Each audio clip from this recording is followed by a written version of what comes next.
Real people, real stories, and real challenges that break the status quo. I'm your host, Živile, and welcome to Perception Paradox.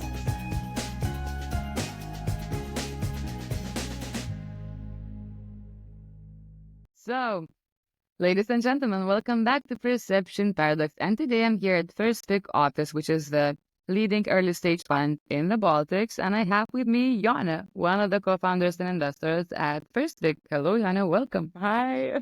I think there are two words that I would say, forms your identity from my experience. It's investor and athlete. Do I have anything else to add for that?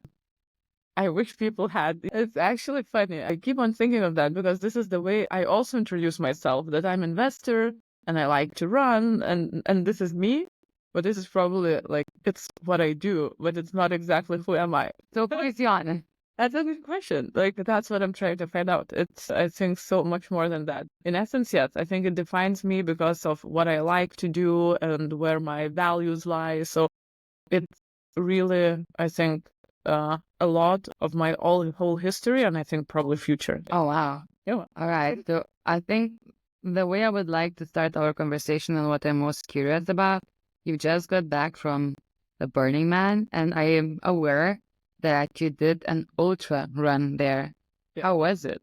It's like extremely hot there. It was amazing. It was super easy. And we started at 5 a.m. in the morning at 5 degrees temperature. Oh. And we finished 5 hours later at 30-degree temperature. So it has been like a big switch. But I understood that when your mind is switched off, because everything is so nice, it's a lot of fun, people are cheering, there are parties going on the side, and you keep on running and you don't think about like, oh my God, I'm in this for a long run, I'm in this for like, I'm doing an ultra, this is like impressive. You just switch off and then all of a sudden you're done. How was it you were running with a coach and then just undressing yourself while running? Actually, I wish majority of the runners, which were like 300, so I think it's quite a lot. Yeah, there's quite a lot of people, like crazy people. They were running with like some nice outfits. I was actually running with like my Vilnius running outfit. Okay, so basically you were the one that was exceptional and different, no? That's actually true. Like if you want to stand out, like be the most basic you can, like jeans and t-shirts or something. So yeah. How was your run? Did you have a moment where it was difficult to continue, or it was more or less just fun?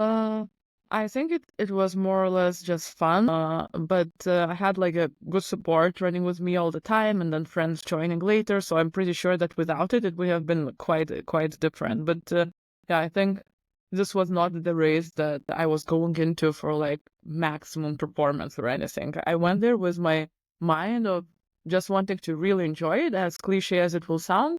And I have this mindset since, I don't know, like maybe a year ago or more, when I decided that, okay, it's enough of like performing here and performing there and achieving this and achieving that.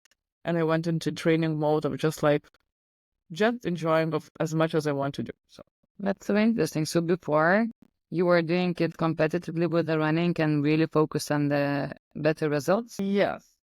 But I thought I was never focused on the result. I did like some pretty good marathon times, and now I'm like, yeah, but it didn't change my life. And I look at other people and they're like, oh, I want to have like, the same time as you did. I'm like, no, but it doesn't change anything. And you have to suffer so much to achieve it. But at that point, when you're like preparing for it, there probably were some reasons that I'm still trying to recall why I was doing it. So maybe some sense of achievement, some sense of fulfillment that you're not getting somewhere.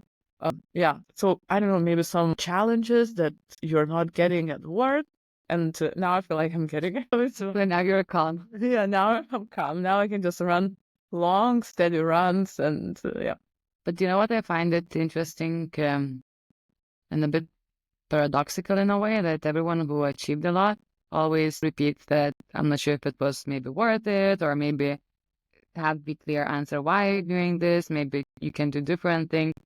But I guess as human beings in society, we just try to achieve whatever people around us showed us what is possible. Exactly. Because challenge ourselves. Otherwise, who are we, right? But yeah, I'm saying this ironically, but we're being taught, I think, from small days that you have to achieve something, right? And probably that's true. Otherwise, I think it's also in like some teachings, they say you have to still like earn money, grow kids, like build a house, something. We also have this in Lithuania. And then you can go like in the forest and get lost there. But don't start doing that while you're still, somewhere around in the office. Don't do that when you are part of school or university. And there are some things that you have to pass in life, and then you can exit. I mean, after you turn 30, everyone goes into triathlons. Yeah, exactly. And that's a way of like going not into the forest, but like, but finding some other purpose, which I don't think is right. Why did you think it's right? I think it's looking for covering some challenges that you have in life that actually don't come from not having enough, I don't know, discipline or sub 10 Ironman time or something. So it's definitely a time when everyone wants to do that. I was doing that too, not Ironman marathon, so no blame on that. I completely understand it.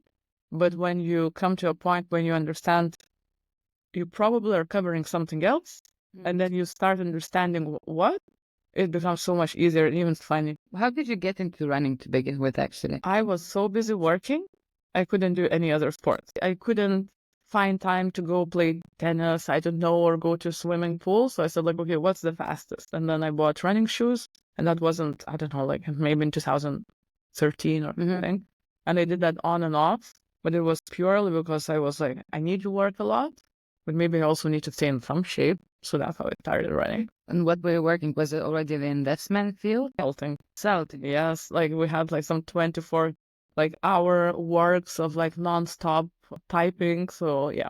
How did you get into that? Actually, in consulting.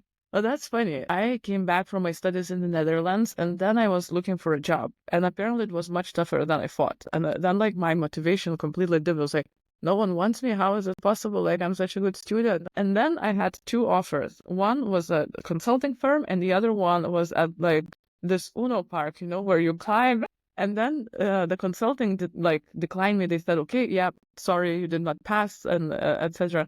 And then there was only one offer left. I was like, okay, I'm going to like work at marketing there or something. I didn't even know what is that. It's like 3 people team. And I almost accepted their offer. And then consulting called me and they said, okay, come, we have one project you can work. And then I spent 7 years in that company. So, yeah, that's quite a long time. Yeah.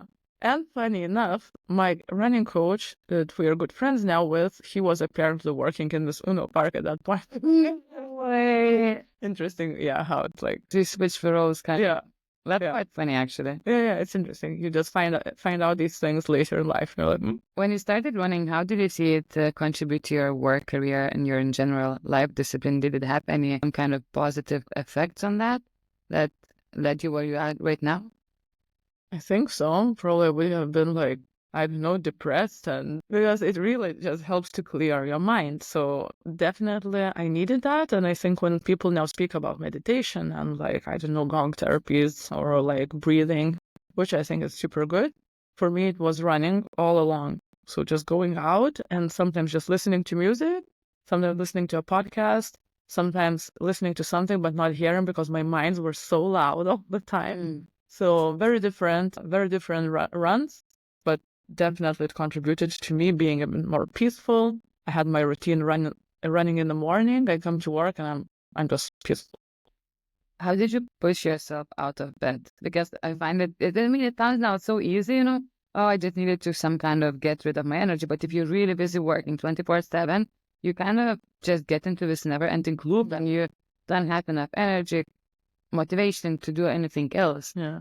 I felt much worse not running in the morning. So then I remembered, remember how it felt if you like slept 1 hour more, like maybe 1.5 hours more. It's not that much more. Oh, it's quite more. I'm now a huge passionate person, an ambassador of sleep.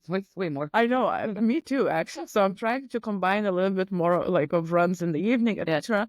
But then I know how much better it makes me feel. And really, maybe I will sound like some running maniac, but running in the morning, especially at night, and even if the colder, not the colder the better, but not the summertime when the city is sleeping, it's so dark. I just love it because all the city is yours, like everything is yours.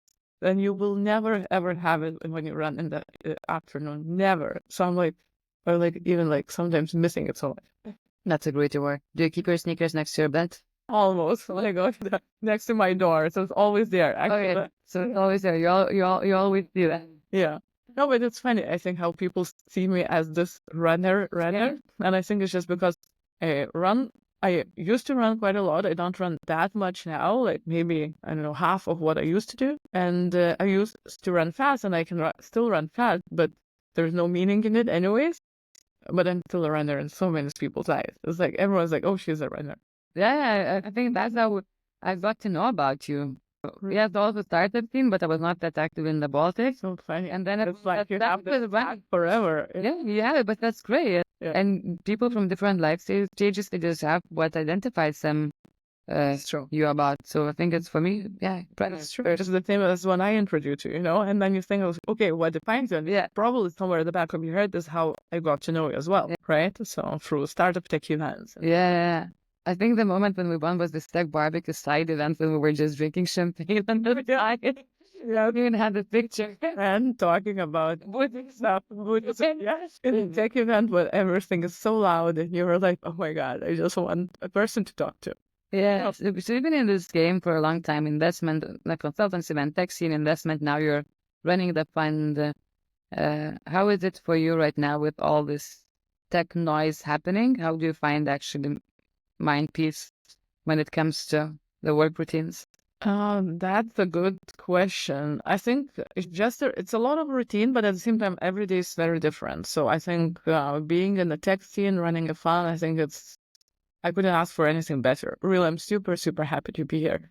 But obviously, there's so much noise, events, dinners, people are WhatsApping you, asking. You have to be a part of groups and talk to people. So I'm not like, it's probably quite extroverted, the job anyway. And then, I don't know, maybe I'm blessed or not, but I come back home, I sit there in silence usually. And this is how I relax. Not that I meditate or anything. I don't need any noise, anything.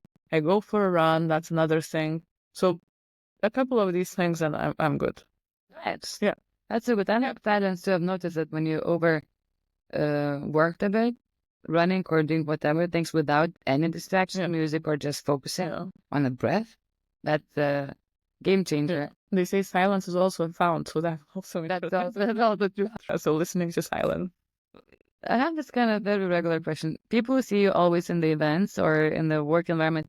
I think 99% you're always smiling and super grounded. Where is that coming from? Yeah, it seems like that. Just keep that zen energy around you. It might be true. I'm smiling quite a lot. You are, actually. Yes, because I really like what I do. And I really like the energy of the people. I think maybe it will sound nasty, but I disconnect myself from people that I feel maybe the energy is not so good. I don't know. But it's not that, I would back out. But there's really so many people. You cannot spend time with everyone. And for example, last week we had Startup Fair. There were so many amazing people. It's really, I just felt so good. I was like laughing all the time. Yeah. And I think it's because, you surround yourself with where you want to be. So really, people who are passionate about what they're doing, you see that drive, they're doing it for something much higher than, oh my God, I have to wake up. And for me, like, this is not the energy. So, but grounded, that's interesting. I feel like I'm a bit more close, but it's good to know that I'm grounded. Yeah, maybe not going crazy. That's important. Oh my God. Okay, so Startup Fair, by the way, is an event happening in Lithuania every year, but gathers the Baltic scene together. And if you haven't been there, you're into the Baltic, I think that's something you should attend for sure. And okay, so interesting. Athlete, investor. When it comes to investments, what do you look into the founders when you invest, actually? Same attitude.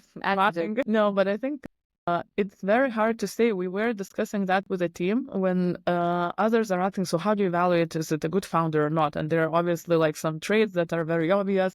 They understand the field. They're a bit more mature, so not very young, maybe I would even say that, because they understand what they want in life. They're not afraid of living, I don't know, in the next 5 years without no money and like giving their savings to it. But also, I think it's about having your own opinion, but being very receptive of what others are saying. So my latest kind of denials for founders were because they didn't want to listen, and they were very, denial of what you say. They're like, no. Like, So that usually is a bit, not that we exactly know how to do, but sometimes we just ask to understand, is it like this? Is it like that? Could be like that? And usually that's the young founders that do that. It's really so much about gut feeling. I cannot even believe it. Oh, really? I remember when I started in VC in 2018, I think, and then we asked some other investors, so how do you pick founders? And they're just like, yeah, you just feel it. I'm like, what bullshit is that? Like, how do you feel? You have to have like tick marks, And apparently not. You cannot even have a red flag when they say, like, I don't know, the founder's not full time. If it's really good founder, a really, really good founder, you might even allow that. So, yeah. There is always an exception. It's so interesting. Always an exception. Gut feeling versus data. Yes, of course. And we tried to do a lot of data analytics of what kind of founders they are. They were doing different tests. Yeah. But you sit down and talk, and obviously you don't have just one talk and it's like a bye or something. You have quite a few talks, and sometimes say exceptional founder, good founder, and then it's like good idea, but maybe the team is so good. So yeah, I think it's always about the team in the early stages. It's like the idea can change so much. Yeah, give a bad idea to a good team, and they will still manage to pivot it and build it. Exactly. No, but absolutely. So sometimes we invest and we say they will do something. We understand what they want to build, and we actually have examples where they have pivoted and then tell us. Do you have some interesting pivot example? Actually, probably yes. Not that I could disclose. You didn't have to disclose. Yeah. They can tell without names, just in general. How was the pivot? The pivot was, I think that's actually another trait of a good founder. It was a fast pivot, very decisive. Nothing, because usually founders, they clinch to their idea. Oh yeah, don't let it go. Because they believe in it so much, and I completely understand. It's like also like this discipline that they're like, I've been working on this so long, I will not lose it now. But then I think there's some point where I think it's okay for you to lose it. No one will be mad. And then we actually had a talk with one founder where we said, you don't have to prove anything. It doesn't seem it's working. He was like, no, I have to do it. And then after like some time he comes and like, wow, thank you. I need this so much, because founders think that they have to give it to someone and they're doing it not for themselves. So good founders, they pivot quickly or just close the shop quickly, I think. Makes sense. You don't try to burn the bridges before it's exactly too late. But do you think we can build something? So right now we have this work environment and all those people spreading the consciousness and how the work-life balance. And if you look sometimes into the Nordics, I think they're quite like super chill when it comes to building companies. For me, it was like, whoa, you can also do it this way. What would be your approach towards that? Can we really be super chill and have this balance and build something? Because it's the race, right? First. Yeah, I think like maybe, I don't know, data goes against us because Nordics have some pretty good companies. But I think you don't want a mindful or enlightened founder. Okay, tell me more. Now, like everyone on your audience will be like, "Boo!" I know it's interesting approach. Okay. Yeah, because why? Why to build? Then it's like, what do you need? Like 20 millions or something? No, you don't even need that, right? So I think anyone who's like, okay, enlightened, I don't even know what it is, but someone who's like mindful and understands we live in a present moment, we have precious things around, and then we come to work-life balance, which is more like a term that society uses. I think it's very, very tough to build something really big because you are like in a race against so many other people, and not like Europe. I think US and then US against China. Yeah, exactly. It's insanely hard. And this is like the top where they just like really work 24/7. We say we work, like we I don't think we work. So I really see in the Lithuanian ecosystem founders who are relentless, and they are people motivated by building unicorn, people motivated by building, like, I don't know, earning money, etc. Bringing better things to life, that's also true. But whenever you become enlightened, you'll realize, oh, okay, I've done my part. It's not we are end goal anymore. Yeah. So I don't really believe in this work-life balance term. I think if you want to build something big, you have to work much more while others are sleeping. You're working, kind of that thing. And the same goes for VCs. And I think this is where VC work is a little bit, formless, because you work quite a lot all the time. But also, if you want to be on top of the game, you have to be super, super hungry. And if you're not hungry enough, I see investors in UK or somewhere, wow, they just don't care about you as a human being. They'll eat you alive. I heard about that actually. I had some people working there and they realized that it's not their path because they actually value more being here and now and the presence rather than just never ending hustling culture. Exactly. And otherwise you cannot survive there. And I think I've noticed this in the latest tech conferences. I've met like some people from big funds, those like associate the investors, and they were all so disappointed in the market because they want something more from it, and it's a machine. It's you have to screen through the deals, talk with the teams, and keep on like climbing that stairs to the partner level, whatever. It's a long way, but you see more and more disappointment in that. So disappointment in the way the structure is working right now, or I think the structure is the same. It's just that people are becoming a bit more Gen Z, maybe, or even okay, there is no purpose in that, which I really disagree. I think there is a lot of purpose in this work, but maybe in our region we didn't have this climbing up the ladder. Yeah. You come and you create your own fund, or you are quite close to partners, whereas in like those big funds you're just so far from that. So I think this is what kind of makes people go a little bit back from the market. Yeah.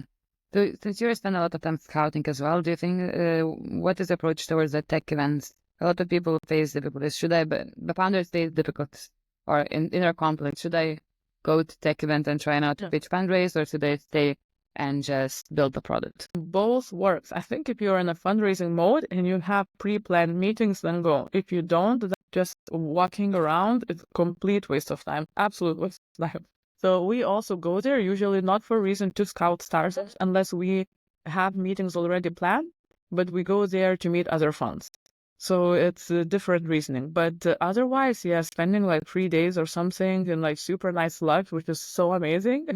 I haven't seen the best founders doing that. You have seen? I haven't. You haven't? Okay. No. And maybe there are some that I don't know about. I know that some pretty big outcomes came for early bird, for example, for scouting in Slush, and they found like just on this matchmaking platform a couple of startups that are pretty successful now. But there's always exception from the rule, but the rule is usually that you will not find too many. So it's, I would say, keep on building, and unless you're really fundraising, then all of the funds are concentrated there. What does it take to be a good investor? Someone should tell me, actually. This is when someone asks me how I'm doing, I'm saying super well. The only issue for me is now that we don't have feedback on how well we are doing. Okay. The feedback is so long, I don't know if I'm a good investor. Not even to talk about what does it take to be a good investor. Because you keep on scouting, you keep on investing, you seem like, okay, you build a brand, early stage founders know you, so kind of this is your strategy. You hit pretty good deals, they are growing, but the way it's so long, so we still don't know, right? So it's probably executing on your strategy, really being around people, having a track record, having a network around you. That's probably what it takes to be an investor. Mm-hmm. And a good investor is when we will return them. It is. That's true. Yes, because they can be kind and smiling and grounded, but who cares if I don't bring them anyway? Not gonna save you. Yeah, it doesn't sound very mindful, but yeah, but okay, so that's so interesting. So what you're saying about this whole the hustling culture, and if you want to build big things, you have to put the energy there, and of course there are all sacrifications happening as well. How is your right now relationship with the present and building the fund and growing the fund on such a fast pace as we can see? I think it's good. It's something that I chose to do. So for me, it's a role that I have to carry out, or I chose to carry out. No one gave it to me. Yeah. So at any moment I could stand up and say, and partners from the fund could say, oh, you're quitting, and I would be, yeah, bye. But I would not do that because I chose it mindfully, and I really like to do it. But so this is where I come into work, I put the hat of investor, and I'm like scouting, looking for another fund, talking with LPs, and I love it a lot. And it's part of my personality. But obviously, I can take that hat off when I come back home, or I go for a run, and it's a little bit different. But obviously, it's always with me. But I would say that, we choose those roles, and I think everyone should think of like what kind of roles we carry out if we go to work, even that we don't like. What is the role that I'm doing then? If I'm going somewhere I don't really like. So for me, it's easy. I love the role that I have. But we have so many roles created that we don't like. And then we just carry it out and carry it out. And yeah, I think that's what makes the life a bit more miserable. Do you have many roles that you don't like? That's what I'm thinking, that not. But yeah, probably there are, those roles of daughter and sister, and then investor and runner, and girlfriend and friend. And so I like them all. But I'm thinking if there are like situations that I don't really like, and I think I've done pretty good work personally with myself to get rid of those. So for example, running for fat times. I love the feeling after the session. I love the feeling after the race. But in the meantime, there was so much inner struggle in my head that I said, like, why? Why do you do this? So I've gone through quite a lot of reading and like kind of understanding mindfulness, and not going to any practice, not going to any breathing, just on my own. And I think like a couple of years ago, and I think it was the most transitional thing for me to get rid of helping me get rid of the things I did not really enjoy. Amazing. I wanted to take touch of that thing. That's such a I mean, at the end of it, yes, because there's so much noise and it's so difficult to hear your inner voice. But when it comes to the running, again, you mentioned a bit also this whole word game, it is fun, but it's still it requires a lot of resilience. Where do you find the strength, especially in your early days in the competitive running, to keep going and to push it when maybe you have some moments where I cannot do this anymore, I hit the ground. How do you push through? There is higher purpose probably for that. So I think in general, obviously, like the very easy thing is always if it's tough, I'm thinking the thing that I said that, okay, I've put in so much work, is it time to stop now or not? And then you can actually make a valid decision. And I think in running, it's not the same as with company. You know when you will stop. So you just push through and you think like, okay, I've put so much work into it. But I believe that you always do that for some higher purpose that you might not realize right away. And that keeps on, somehow you keep on appearing, keep showing up, everything somehow aligns. So it's even difficult to explain, but when we are just doing everything mechanically, we will never ever notice that. And I wouldn't say that I've noticed that. Like, why was I doing it? But now I understand that running took me to something like to meet other people that now we're good friends with. They're maybe investors in the fund, and everything connects so much. I really believe in that.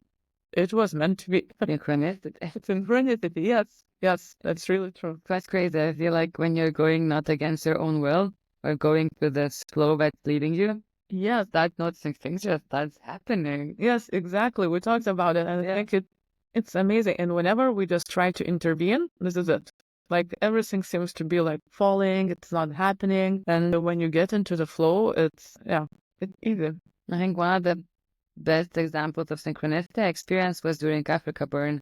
Yeah. Because it's such a huge energy there, and everyone is like, yeah. How did you end up with Burning Man? How did I join? How did you end up going to Burning? Oh. You've been there twice now, right? Yes.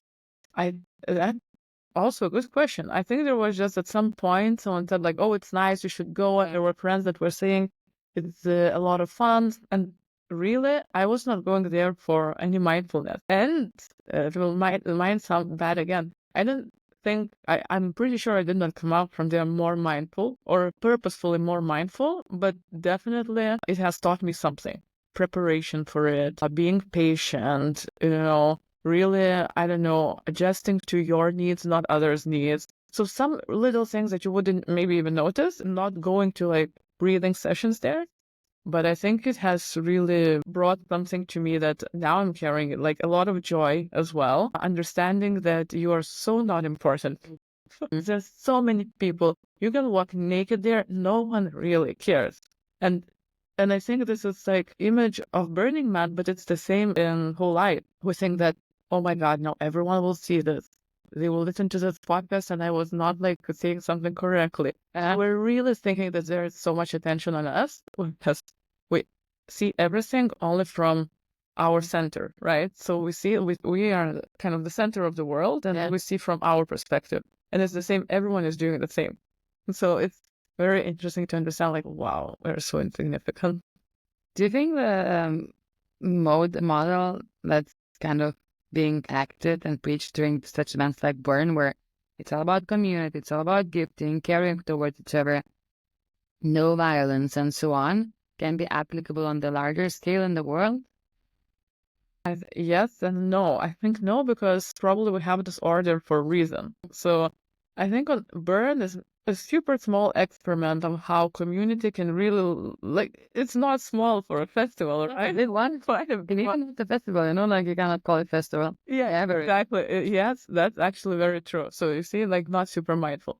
But I think we have order for a reason, because just the population is too big and it could go nuts. Yeah. People who go to Burning Man, I think they're already coming with intentions, good intentions, and then I am of the view that a lot of people are not of those intentions in the world, and not just because they're fault. It's just because they are under some ego impressions.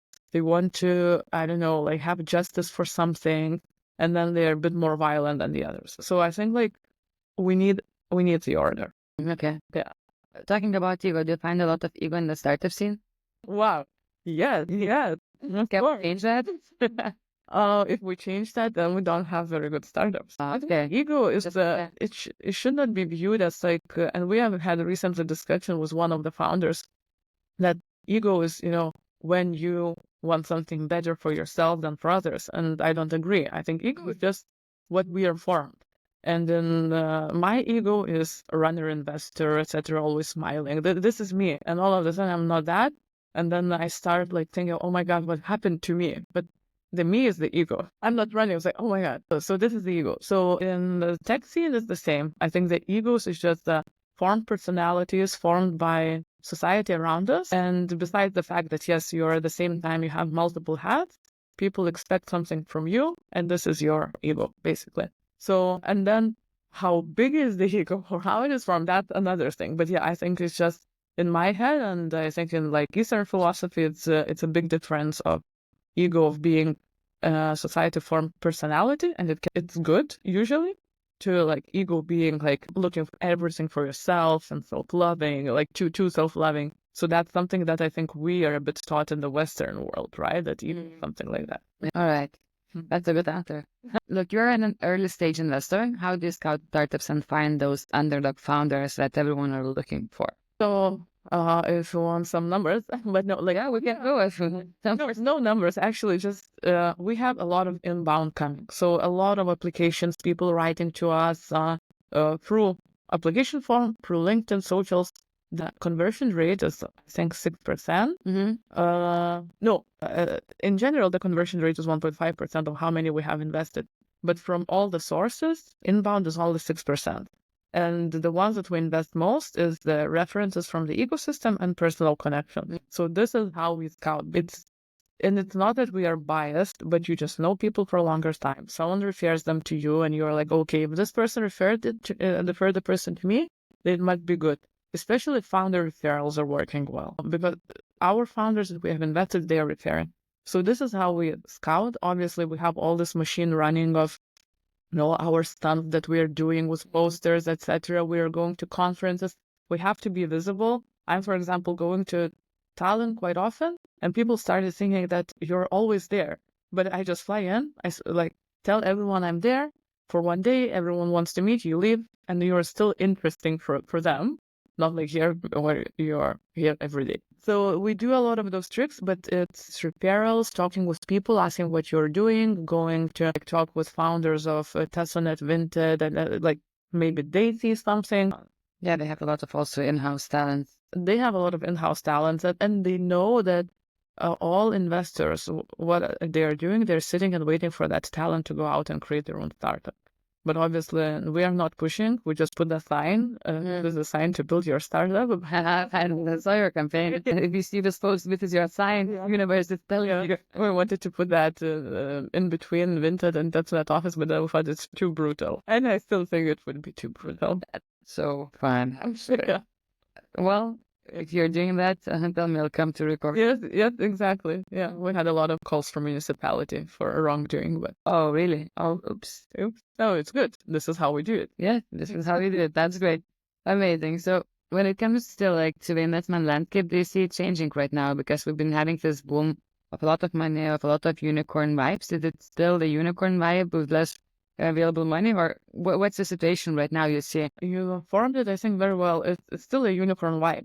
So no one lost it. It's just the understanding, I think, of the macroeconomics is a bit different. At that point in time, we were on fund one. A lot of fund managers were also on like fund one, fund two. I think there was so much optimism in the market.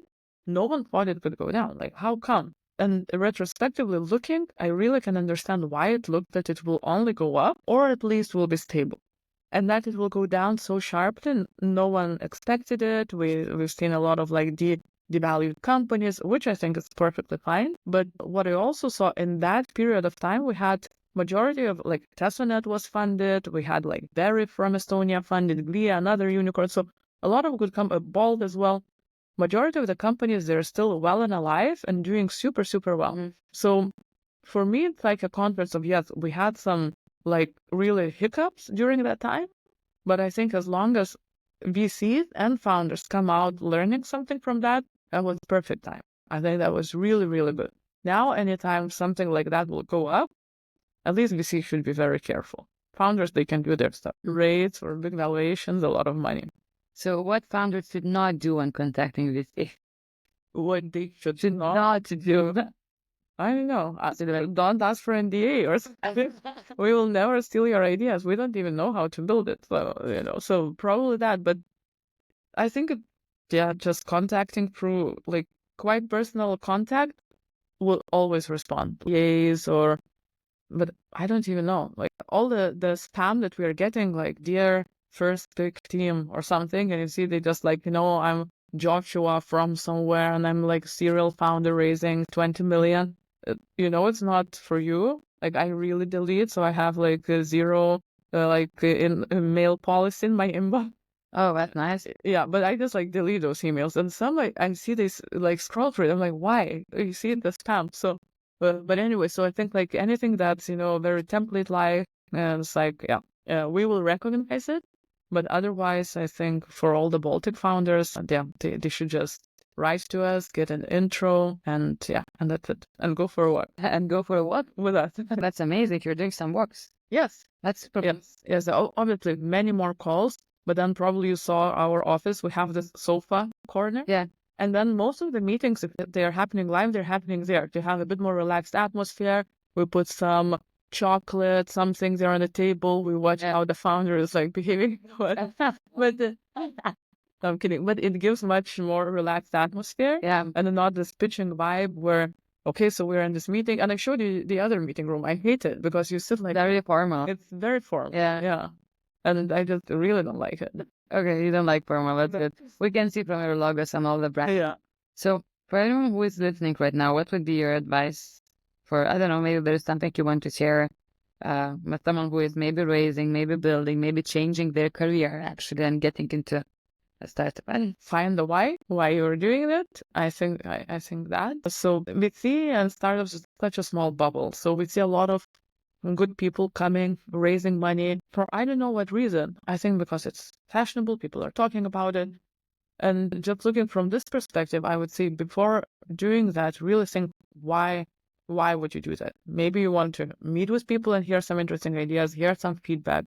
So that would be my advice. But in general, if someone is changing job, etc., really, I think what you've mentioned is the synchronicity, right? Really trying to follow what you have, what destiny is throwing at you, rather than planning and overthinking. Oh my God, this is just insane. The thoughts in your head, there's the loudest thing that can happen to you, and they will relentlessly push you to something that you're always not able to solve. So just really, you have to meditate in any way possible. Go for a run or whatever.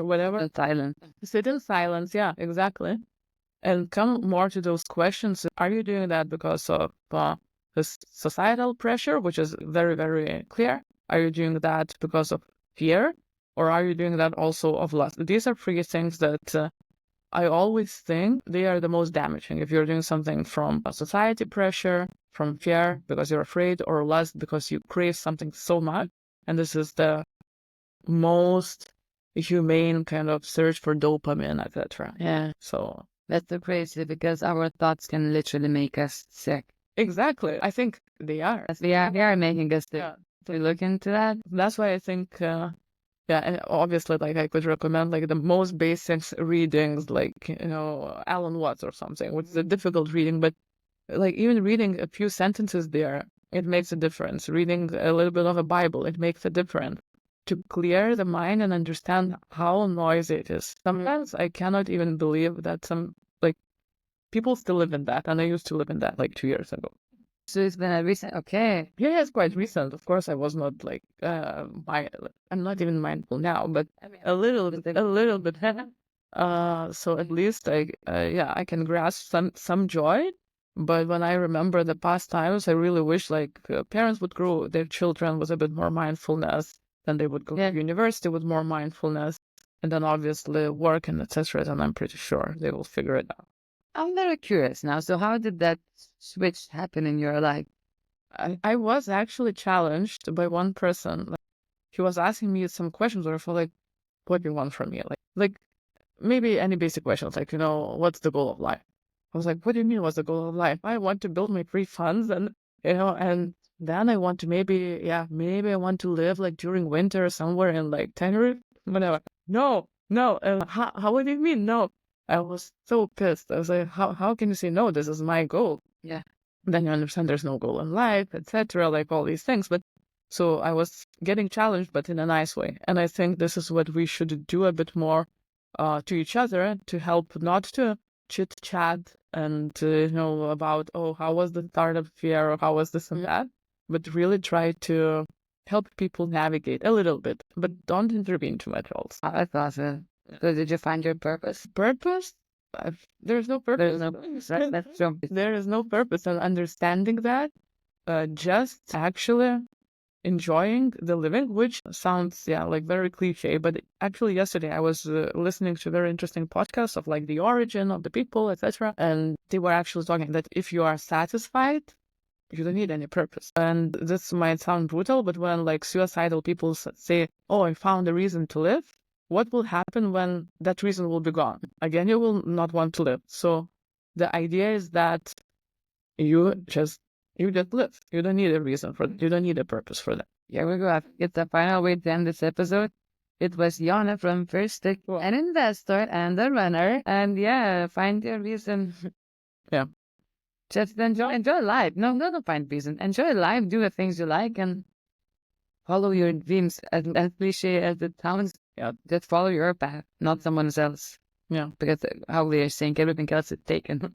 Exactly. And I think we are super unique, and we have to view it like that, super connected. We also have to see it. Yeah. Don't search for purpose. It is within you already. So beautiful. Thank you so much, Jone. thank you. Ciao.